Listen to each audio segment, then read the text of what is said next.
Friends, இன்றைக்கி சூப்பரான mutton மிளகு கறி எப்படி செய்யலான்னு பார்க்கலாம். எலும்பில்லாத மட்டனை வாங்கிட்டு வந்து நல்லா வாஷ் பண்ணிவிட்டு குக்கரில் மஞ்சள், உப்பு, இஞ்சி பூண்டு பேஸ்ட்டு போட்டு நல்லா வேக வச்சு எடுத்துக்கலாம். அடுப்பு ஆன் பண்ணிவிட்டு வானிலை அடுப்பில் வச்சுக்கலாம். 2 டேபிள் ஸ்பூன் எண்ணெய் ஊற்றிக்கலாம். எண்ணெய் காஞ்ச உடனே வரமிளகாய் போட்டுக்கலாம். இதுக்கு சின்ன வெங்காயம் தான் டேஸ்டியாக இருக்கும்.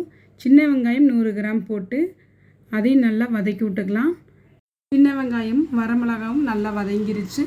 கருவேப்பிலை போட்டுக்கலாம். இஞ்சி பூண்டு பேஸ்ட்டு 1 ஸ்பூன் போட்டுக்கலாம். அதையும் நல்லா பச்சை ஸ்மெல் போகிற வரைக்கும் நல்லா வதக்கி விட்டுறலாம்.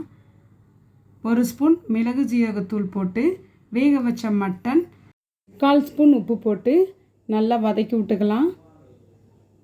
நல்லா எண்ணெய் திரிஞ்சு வர ஸ்டேஜில் நம்ம பொடியாக நறுக்கி வச்ச தேங்காய் பல்லை இது கூட சேர்த்துடலாம்.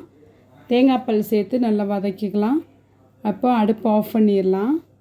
அவ்வளோதான், ரொம்ப சூப்பராக ரெடி ஆயிடுச்சு மட்டன் மிளகு கறி. இது சாம்பார் சாதம், தயிர் சாதம், ரசம் சாதத்துக்கு ரொம்பவே சூப்பராக இருக்கும். இட்லி தோசைக்கு இடியாப்பத்துக்கும் சூப்பராகவே இருக்கும். நீங்கள் இந்த மாதிரி ஒரு தடவை ட்ரை பண்ணி பாருங்கள். இல்லை சுவையான சூப்பரான மட்டன் மிளகு கறி ரெடி ஆயிடுச்சு.